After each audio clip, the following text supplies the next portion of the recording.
இதுவரைக்கும் இருந்தது வேறு, இப்பொழுது இருக்கிறது வேறு. இந்த சூழ்நிலை இப்பொழுது போய்கொண்டிருக்கிற நிலைமை வேறு. மல்கியாவின் காலகட்டம் வரைக்கும் இயேசுவின் வருகைக்கு பரிசுத்தவான்கள் காத்திருந்தது வேறு. யோவான் ஸ்நானகன் வந்து விட்டால் இயேசு வரப்போகிறார் என்ற அர்த்தம்.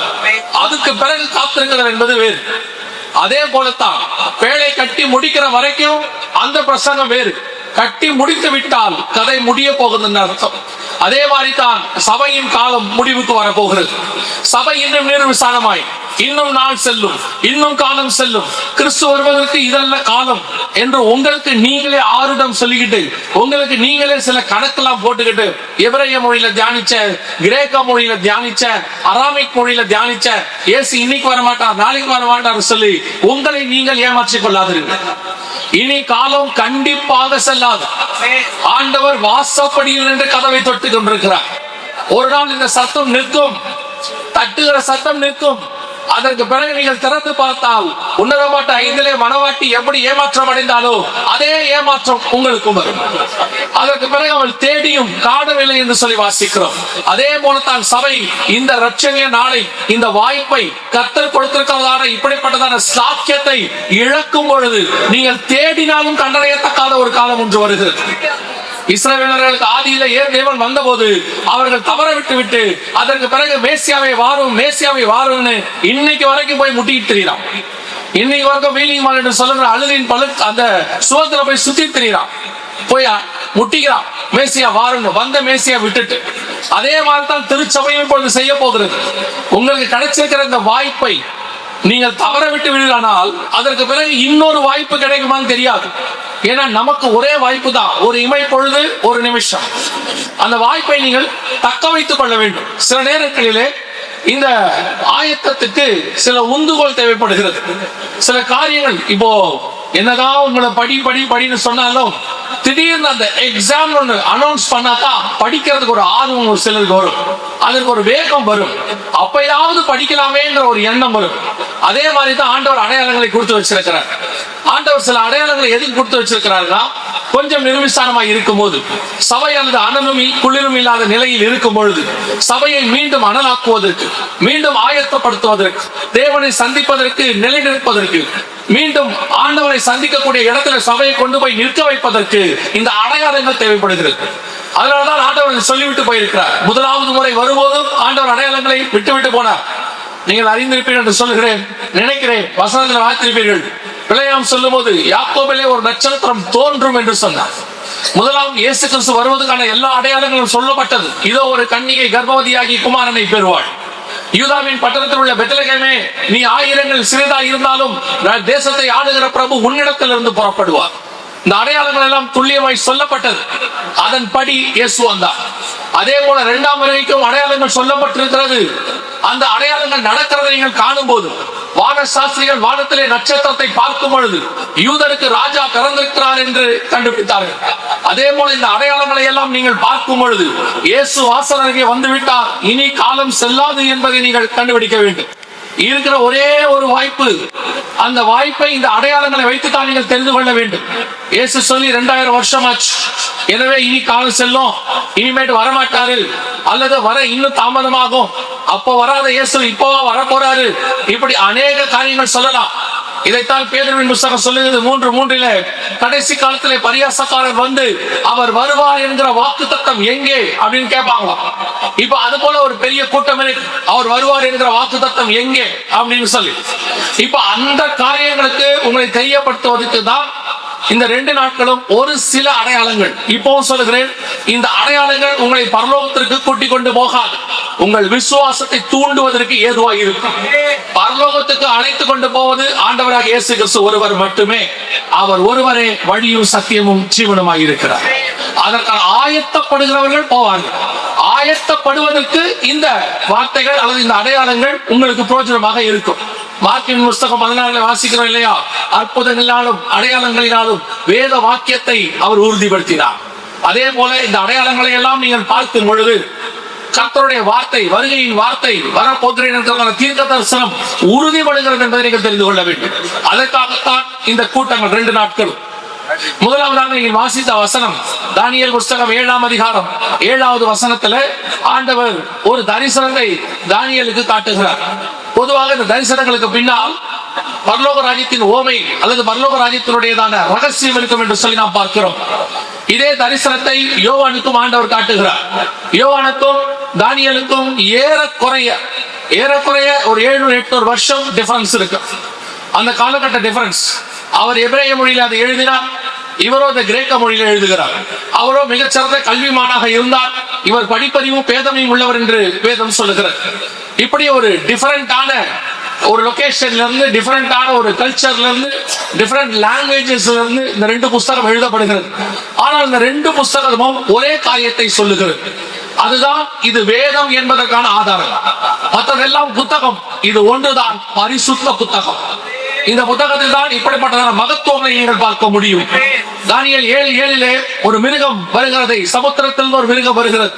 7ஆம் அதிகாரம் 3வது வசனத்திலே பெரிய சமுத்திரத்திலிருந்து 4 மிருகங்கள் எழும்பி வர கண்டே என்று வேதம் சொல்லுகிறது. இந்த சமுத்திரம் என்றால் வெளிப்படுத்தல் 17:15 சொல்லுகிறது ஜனங்கள் என்று சொல்லி. அந்த வேசி உட்கார்ந்து இருக்கிற தண்ணீர்களை கண்டாயே, அவைகள் ஜனங்களும் கூட்டங்களும் ஜாதிகளும் பாஷைக்காரருமாம் என்று வேதம் சொல்லுகிறது. அதே வேளையிலே மிருகம் என்று சொன்னால் அதே தானியேல் புஸ்தகம் 7ஆம் அதிகாரம் 23வது வசனம் சொல்றது, அவன் சொல்றது 4ஆம் மிருகம் பூமியிலே உண்டாக்கும் 4ஆம் ராஜ்யமாம் என்று சொல்லி பார்க்கிறோம். அப்போ சமுத்திரத்தில் ஒரு மிருகம் வருகிறது என்று சொன்னால் ஜனங்கள் மத்தியிலிருந்து ஒரு ராஜ்யம் எழும்பி வரும் என்று அர்த்தம். ஆண்டவர் இந்த தீர்க்க தரிசனத்தை தானியேலுக்கு ஒப்புவிக்கிறார். அதனுடையதான விளக்கத்தை யோவானுக்கு கொடுக்கிறார். வெளிப்படுத்தல் 13ஆம் அதிகாரம் 1வது வசனத்தில், பின்பு நான் கடற்கரை மணல் மேல் நின்றேன், அப்பொழுது சமுத்திரத்திலிருந்து ஒரு மிருகம் எழும்பி வர கண்டேன், அதற்கு 7 தலைகளும் 10 கொம்புகளும் இருந்தன என்று வேதம் சொல்லுகிறார். தானியேல் புஸ்தகம் 7ஆம் அதிகாரம் 7வது வசனம் 8வது வசனத்தை வாசிக்கும் போது அந்த மிருகத்திற்கு 10 கொம்புகள் இருந்ததாக சொல்லப்படுகிறது.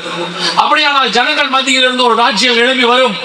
அந்த ராஜ்யம் 10 நாடுகள் 10 கொம்புகள் என்றால் வெளிப்படுத்தின விசேஷம் 17ஆம் அதிகாரம் 12வது வசனத்தின் படி நீ கண்ட 10 கொம்புகளும் 10 ராஜாக்கள் என்று வேதம் சொல்லுகிறது. ஜனங்கள் மத்தியிலிருந்து ஒரு ராஜ்யம் எழும்பி வரும். அந்த ராஜ்யம் எப்படி இருக்குமா? ஜனங்கள் மத்தியில் எழும்பி வரக்கூடியது 10 ராஜாக்களோடு கூட இருக்குமா? அந்த ராஜ்யத்தை குறித்து நான் ஏன் பார்க்க வேண்டும்?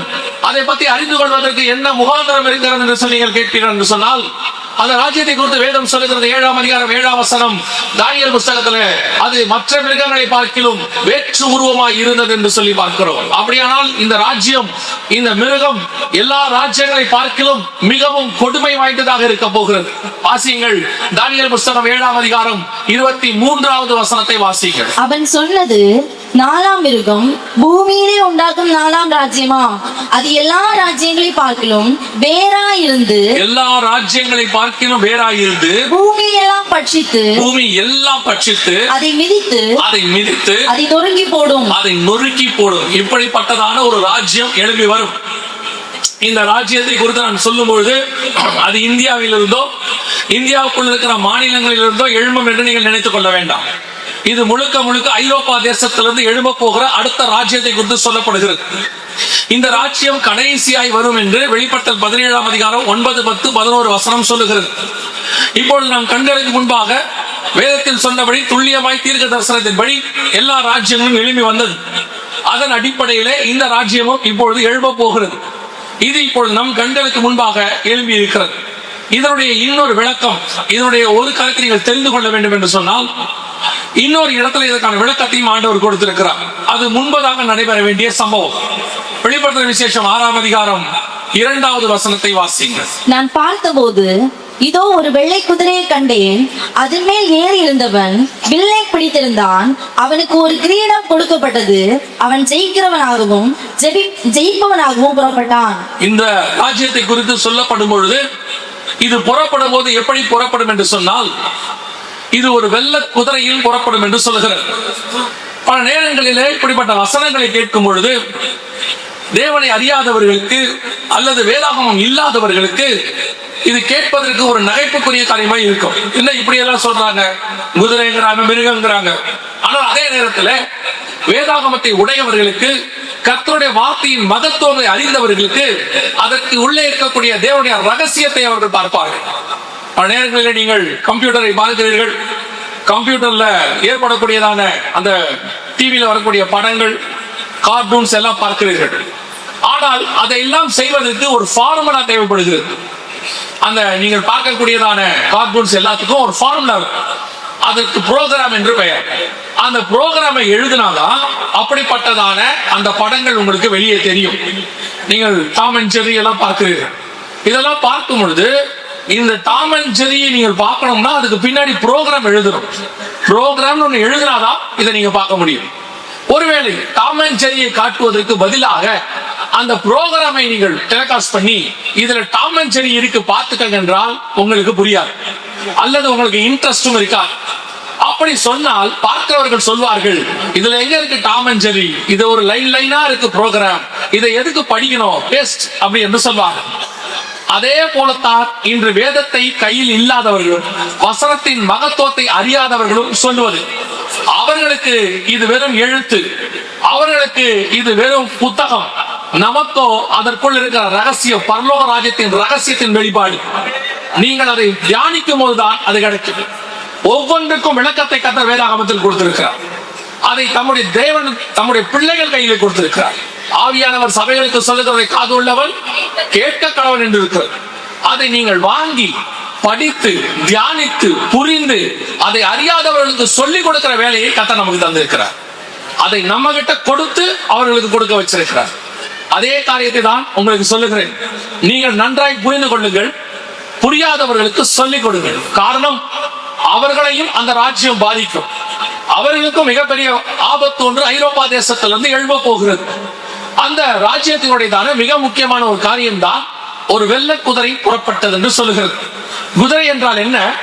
சகரியாவின் புஸ்தகம் 6ஆம் அதிகாரம் 5வது வசனத்தை வாசிக்கிறேன். அந்த தூதன் எனக்கு பிரதியுத்தரமாக, இவைகள் சர்வலோகத்துக்கும் ஆண்டவராய் இருக்கிறவருடைய சமூகத்தில் நின்று புறப்படுகிற வானத்தினுடைய 4 ஆவிகள் என்றார். 6ஆம் அதிகாரம் 1 முதல் 4 வசனத்துல இதே 4 குதிரைகளை குறித்து கர்த்தர் சொல்லுகிறார். அதற்கு விளக்கத்தையும் அங்கே தருகிறார். இவை 4 ஆவிகள் என்று சொல்லி. இந்த ஆவிகள் என்றால் என்ன? ஒவ்வொரு காரியத்தை செய்யும் போதும் அதற்கு பின்னால் அதை செயல்படுத்தக்கூடிய ஒரு பணிவிடை ஆவி இருக்கு. கர்த்தர் அவைகளை கொண்டு செய்வார். அது எப்படி ஆவிகளா இருந்தா அப்படின்னு சொல்லுவார்கள். நீங்கள் இதுக்கு நான் உங்களுக்கு ஒரு உதாரணத்தை சொல்லுகிறேன். உங்களுக்கு எந்த ஒரு காரியம் வந்து சேர வேண்டும் என்று சொன்னால், ஒரு கொரியர் வருகிறது என்று சொன்னால், யாரோ ஒருத்தர் கொண்டு வந்து கொடுக்க வேண்டும், யாரோ ஒருத்தர் அதுக்கு நடுவில் வேலை செய்யணும். யாருமே இல்லாமல் அது நடக்குது என்றால் எப்படி அறிவுக்கு ஒவ்வாததோ, இதெல்லாம் எங்கிருந்து எடுத்திருக்கிறாங்க? வேதத்தில் இருக்கு. பூமியில் நடக்கிற ஒவ்வொரு சம்பவங்களுக்கு பின்னாடியும் தேவனுடைய திட்டம் இருக்கு. தேவன் தம்முடைய தூதர்களை கொண்டு அதை செய்கிறார் என்று வேதத்தில் வாசிக்கிறோம். இதே போல இந்த ஆவி வெள்ளை கலர் அல்லது வெள்ளை குதிரை என்பது எதை குறிக்கிறது என்று சொன்னால், கடைசி நாட்களில் பூமியை பட்சிக்க போகிறதான, மிதிக்க போகிறதான, அல்லது இந்த பூமியை தேவனுக்கு விரோதமாக நடத்த போகிறதான ஒரு அரசாங்கத்தை குறித்து சொல்லுகிறது. 2 தெசலோனிக்கேயர் 2ஆம் அதிகாரம் 4 முதல் 9 வசனத்துல அந்த ஆவியை குறித்து சொல்லப்படுகிறது. இது எதிர் கிறிஸ்து, கிறிஸ்தவுக்கு எதிரான ஆவி அல்லது கிறிஸ்தவத்துக்கு எதிரான ஆவி. நீங்கள் உடனடியாக அப்படியானால் இது அவர்களா இருக்குமோ, இந்த மன்னராக இருக்குமோ, அல்லது இந்த கட்சியாக இருக்குமோ என்று எதையும் நினைக்காதீர்கள். இது அதல்ல, இது அதெல்லாம் மேல நீங்கள் பார்க்கக்கூடிய ராஜ்யங்கள், கிறிஸ்தவத்துக்கு எதிரான மக்கள், அரசாங்கங்கள், சரித்திரம் முழுக்க போய் வாசித்து பாருங்கள். எதுவும் கிறிஸ்தவத்துக்கு எதிராக நின்னது நிலை நின்றதல்ல, அத்தனையும் விழுந்து போயிருக்கிறது. எத்தனையோ பெரிய பெரிய ரோம ராஜாக்கள் எல்லாம் கிறிஸ்தவத்தை ஒழிக்க வேண்டும் என்று சொல்லி தீர்மானம் போட்டு அவர்கள் கடைசியில் அவர்கள் தோத்து போனார்கள். இன்னும் வேதமும் தேவனும் ஜீவனோடு கூட இருக்கிறார்கள். அல்லேலூயா.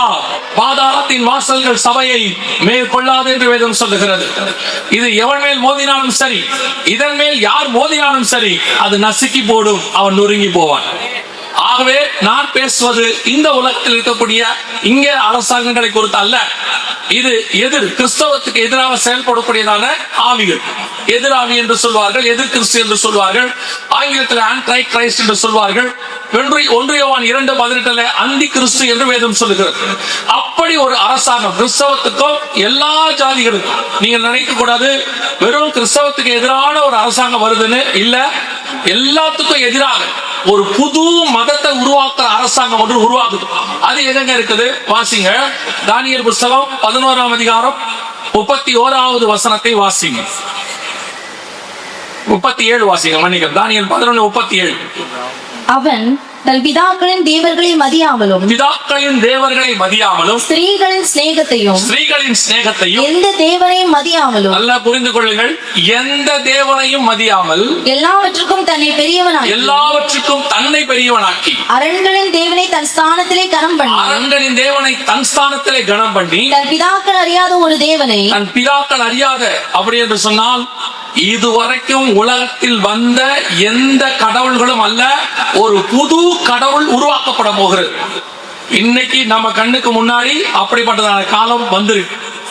இப்போ ஐரோப்பாவில் AI என்று சொல்லக்கூடியதான ஆர்டிபிஷியல் இன்டெலிஜென்ட் காட் உருவாக்கி இருக்கிறார்.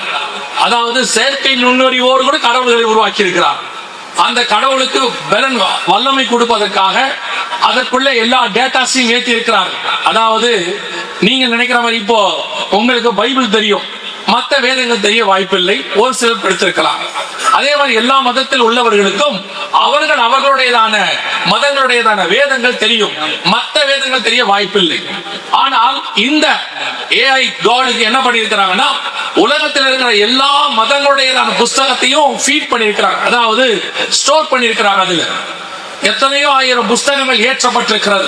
3 மில்லியன் டேட்டாஸ் கொண்டு போய் கொடுக்கக்கூடிய அளவுக்கு அதை உருவாக்குறாங்க. அப்படின்னா என்னன்னா, உலகத்தில் இருக்கிற எல்லா மதம், உலகத்தில் இருக்கிற அவரோட டீச்சிங்ஸ், மதங்களுடைய டீச்சிங்ஸ், அதை எல்லாத்தையும் ஒருமித்து சேர்த்து ஒரே காரியத்தை செய்யக்கூடிய ஆள். அப்படி ஒரு ரோபோட் உங்க பாஷையில புரியும்படி சொன்னான், அப்படி ஒன்றை உருவாக்கி இருக்கிறார். அதை கொண்டு உலகம் முழுக்க ஒரு கடவுளை உருவாக்கும் வேலை செய்திருக்கிறார். இப்படி கடவுள்களாக பிரிந்திருந்தால் தானே நமக்கெல்லாம் பிரச்சனை, சண்டை வருகிறது. உலகம் முழுவதும் ஒரே கடவுளாய் இருந்தால் பிரச்சனை வராது என்று சொல்லி அப்படி ஒரு ஆர்டிபிஷியல் இன்டெலிஜென்ட் காடை அவர்கள் உருவாக்குகிற வேலையை தொடங்கி முடியும் இடத்தில் இருக்கிறது. இப்பொழுது அதற்கு அடுத்த காரியத்தை வெளிப்படுத்தல் 13:15 சொல்கிறது. அந்த மிருகம் பேசத்தக்கதாகவும் தன்னை வணங்காத யாவரையும் கொலை செய்யத்தக்கதாகவும் மிருகத்தின் சொரூபத்திற்கு ஆவியை கொடுக்கத்தக்கதாக அதற்கு சத்துவம் கொடுக்கப்பட்டது என்று வேதத்தில் வாசிக்கிறோம். அதாவது அந்த ரோபோட்டுக்கு செயற்கை நுண்ணறிவை தாண்டி சுயமாய் சிந்தித்து அதுவே முடிவெடுக்கக்கூடிய அதிகாரத்தை கொடுக்கிறார்.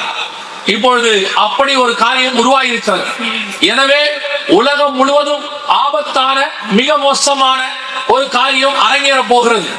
அதை செயல்படுத்தக்கூடிய ஒரு அரசாங்கத்தை குறித்துதான் உங்களுக்கு சொல்லுகிறோம். தங்கள் பிதாக்களின் தேவனை மதியாமலும் எந்த தேவனையும் மதியாமலும். வாசிங்க. தன் பிதாக்கள் அறியாத ஒரு தேவனை பொன்னினாலும் வெள்ளியினாலும் ரத்தினங்களினாலும் உசிதமான வஸ்துக்களினாலும் கனம் பண்ணுவான். அப்படி ஒரு தெய்வம் ஒன்று உருவாக்கப்படுகிறது. நன்றாய் கவனித்துக் கொள்ளுங்கள். இது எந்த கடவுளுக்கு விரோதமாய் நான் பேசுகிறது அல்ல. நீங்கள் நினைக்கிற எந்த கடவுளும் அல்ல. எனக்கு எதிரி அவரு, உனக்கு எதிரி அவரு அப்படின்னு அல்ல. பிதாக்கள் அறியாத ஒரு தேவன் வருகிறார். அவனைத்தான் வணங்க வேண்டும் என்று சொல்வார். இதுவரைக்கும் பொதுவாக உலகத்தின் வழக்கத்தை சொல்லுகிறேன். நம்ம கிறிஸ்தவர்கள் வீடுகள்ல ஒரு பெரிய வசன போர்டு வச்சிருப்பாங்க. Christ is the leader of this house அப்படின்லாம் போட்டிருப்பாங்க. அதுல ஒரு வார்த்தை இருக்கும், சைலண்ட் லிசனர் அப்படின்னு போட்டிருப்பாங்க. அவரோட அர்த்தம் என்னன்னா, அவர் அமைதியாக கேட்கிறவர், பதில் தர மாட்டார், திருப்பி பேச மாட்டார் அப்படின்னு அர்த்தம். ஆனால் உங்களுக்கு எனக்கு தெரியும், தேவன் திருப்பி பேசுவார். ஆண்டவர் ஏற்ற சமயத்துக்கு ஏற்ற வார்த்தையை கொடுக்கிற தேவன், அவர் பதில் கொடுக்கிற தேவன், எல்லா ஜபங்களுக்கும் பதில் கொடுக்கிறார் என்று வேதம் சொல்லுகிறது. ஆனால் அவர்கள் என்ன சொல்லிருப்பாங்க, சைலண்ட் லிசனர். பொதுவாக கடவுளை குறித்து சொல்லும் போது அது பேசாது, கேட்காது, திருப்பி பதில் சொல்லாது என்று சொல்வார்கள். அதை மாற்றி அமைப்பதற்காக இப்போ கடவுளாக கொண்டு வரப்படக்கூடியது கேட்கிற கேள்விக்கு பதில் கொடுக்கும். நீங்கள் பண்ணுகிற ஜபத்துக்கு அங்கேயே பதில் கொடுக்கும், உங்களுக்கு சொல்யூஷன் கொடுக்கும்.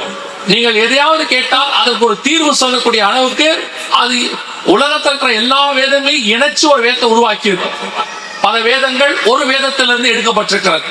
அதே மாதிரி இது எல்லா வேதங்களிலிருந்து எடுத்து ஒரு புது பைபிள், இப்ப நம்ம பாஷையில சொன்னோம்னா புது வேதம் அது உருவாக்கி இருக்கு. அப்ப கேட்கிற கேள்விக்கு உடனே பதில் சொல்லும், உடனடியாக அப்படி காட்டும். அப்படி ஒரு கடவுளை அவர்கள் உருவாக்கி இருக்கிறார்கள். இப்பொழுது அந்த கடவுளுக்கான தேவை வந்திருக்கிறது.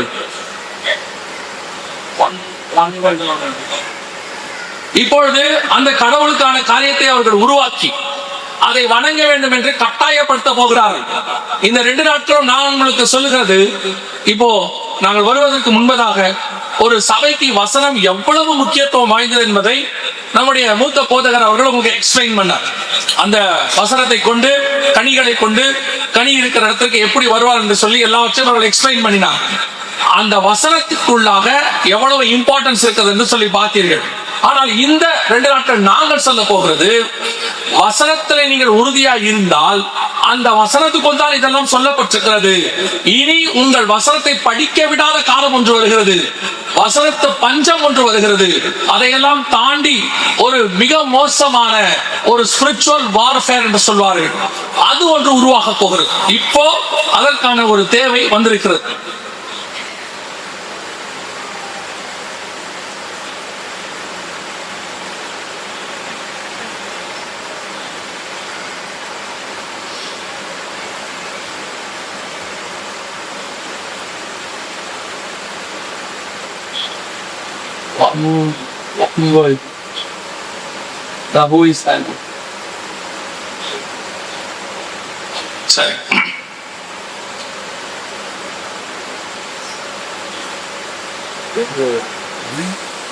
சரி, சரி, உங்களுக்கு அதை நான் காட்டலாம் என்று பார்த்தேன். அந்த அவங்க உருவாக்கி இருக்கிறதான அந்த ஆர்டிபிஷியல் இன்டெலிஜென்ஸ் காட் இப்பொழுது ரெடியாக இருக்கிறது.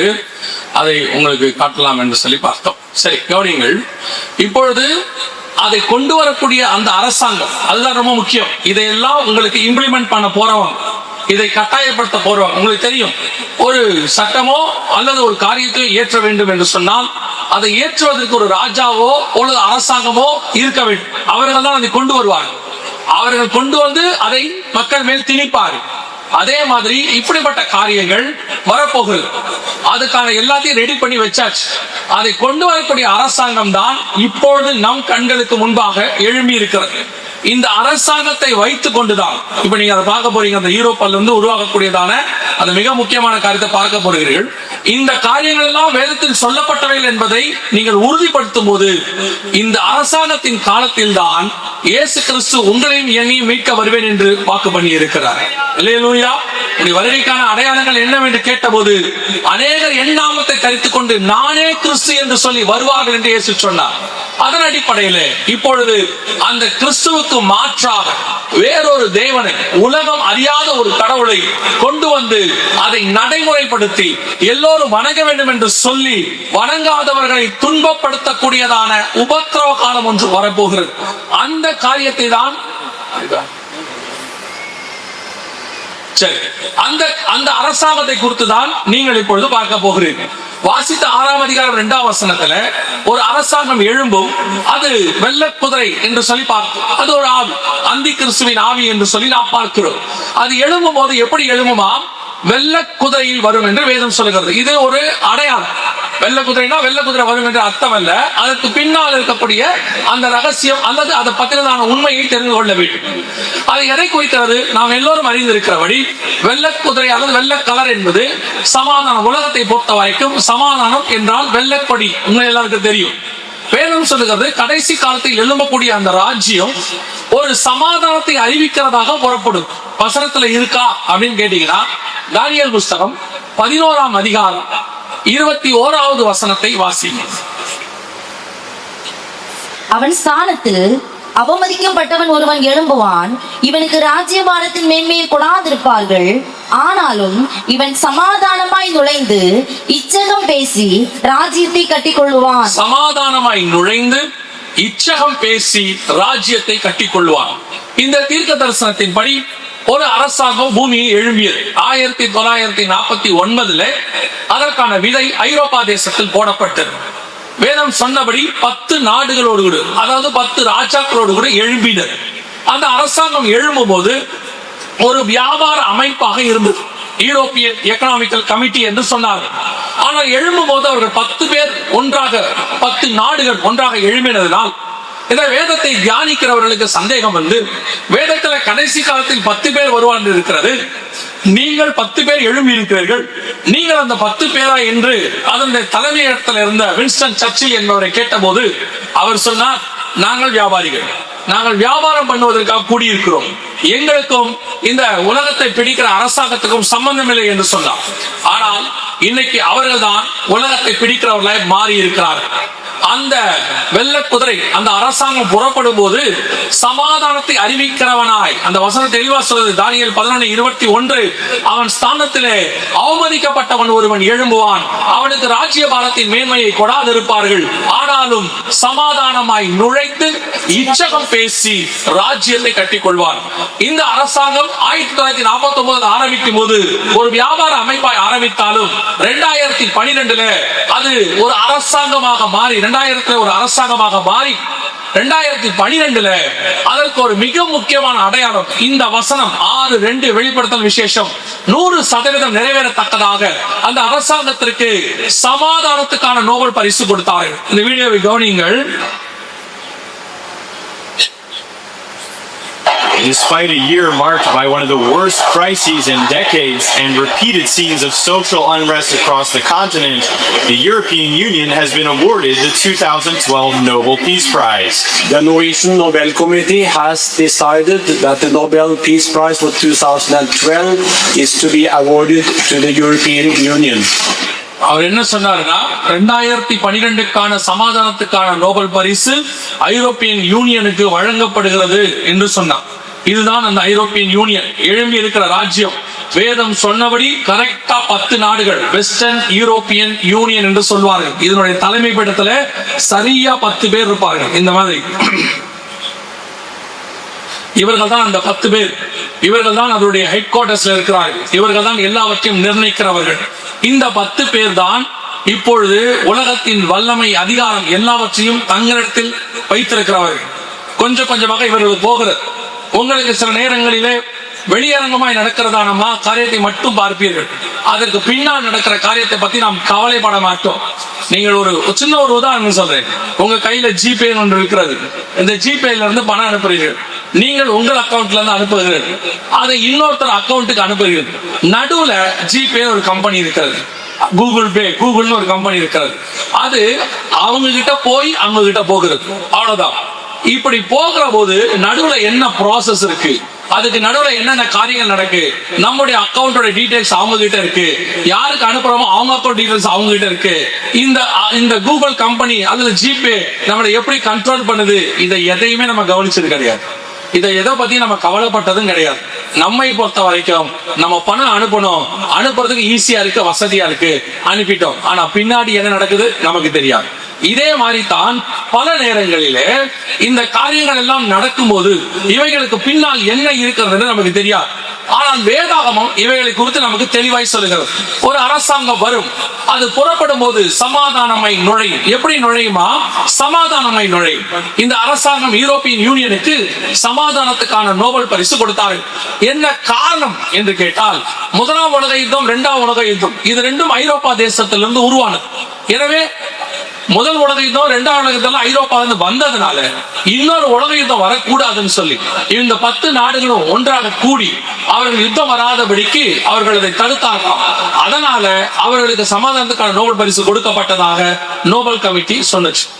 அதனுடைய விளைவா, ஆனா நம்மளை பொறுத்த வரைக்கும் இது நமக்கான அடையாளம். நம் கண்களுக்கு முன்பாக வான சாஸ்திரிகளுக்கு நட்சத்திரம் என்றால் வேறு, ஆனால் நமக்கு யூதருக்கு ராஜா பிறந்திருக்கிறார் என்று அர்த்தம். அதே மாதிரி தான் அவர்களுக்கு காரணம் வேறு. நம்மை பொறுத்த வரைக்கும் வெள்ளை குதிரை சமாதானத்தை அறிவிக்கிறவர்கள் புறப்பட்டு விட்டார்கள். அதுல மிக முக்கியமாக அந்த வசனம் சொல்லுது, 6:2 சொல்லுகிறது, அந்த சமாதானத்தை அறிவிக்கிறதாக புறப்படக்கூடியதான அந்த வெள்ளை குதிரை அது என்ன செய்யுமா? அது ஒரு வில்லை பிடித்திருக்கும் என்று வசனம் சொல்லுது. அந்த வசனத்தை நீங்கள் வாசிக்கும் போது பார்க்கும் போது அவன் ஒரு வில்லை பிடித்திருந்தான் என்று வசனம் சொல்லுது. இங்க இருக்கு பாருங்க, ஒரு வில்லை பிடித்திருந்தான். வில் என்பது எதற்கான அடையாளமா இருக்கிறது? நான் எப்பவுமே ஒரு காரியத்தை நம்புகிறேன், அது உண்மையும் கூட. வேதாகமத்தில் சொல்லப்பட்ட ஒவ்வொரு காரியத்துக்கு பின்னாடியும் தேவனிடத்துல ஒரு விளக்கம் இருக்கு. ஒரு காரியத்தை கர்த்தர் நடுவில் மறைத்து வைத்திருப்பார். ஆனால் அதுக்கான விளக்கத்தை தேடி கண்டுபிடிக்கும்படி வைத்திருப்பார். நீங்கள் யூகிக்க வேண்டிய அவசியம் இருக்காது. ஏன்னா யூகிக்கவும் கூடாது. ஏன்னா இது ஆவியில எழுதப்பட்டது. நீங்க மாம்சத்துல யூகிச்சா தப்பாக போகும். அதனாலதான் தானியேல் ஒவ்வொரு வாட்டியும் ஆண்டவர்கிட்ட இது என்னன்னு கேட்பார். இந்த 10 கொம்புகள் என்ன, இந்த மிருகம் என்ன, இந்த 2 ஆட்டுக்கடா என்ன, ஆண்டவர்கிட்ட கேட்பார். அதனாலதான் தூதன் சொல்றான், நீ வேண்டிக் கொண்ட போதே உனக்கு பதில் வந்தது.